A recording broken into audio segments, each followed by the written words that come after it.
House ke business pumnamak toklaga Manipur gi hausi oriba issue asigi matangda khananaba opposition kangbu na taksin bada charang na thokre House animak hayeng fawba ye thokre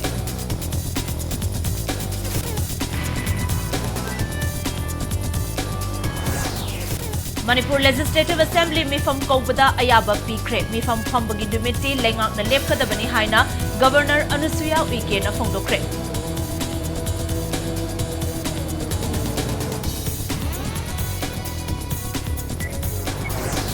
Bishnupur District ke Tera Khongsangbi area da kuki militant singna nongmai kap silakpadagi state force singna hanbana nongmai kapkre ngasi ayuk fawba khut thoknakre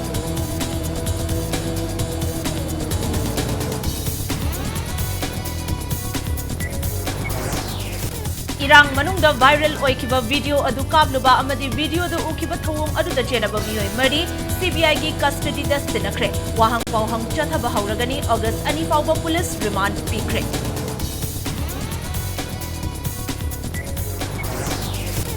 National Highway 37 Imphal Ziribam Lambi Sembada Sizinaba excavator Taramari Amadi Tata trailer ama cookies stingna mai thaduna silcher rom the putoglaga scrap te yonthongna bathaurang tawre haina gari mapusingna maral sirakli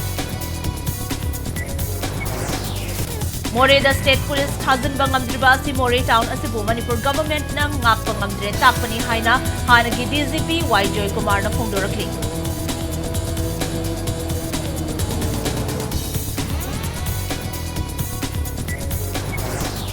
Indo-Myanmar border town Moredagi Manipur State Force sing Lokho Laiba Yaroi have a demand Tawduna Kangkupi Amadi Churachanpur the cookies sing the Wakat from Chathakre.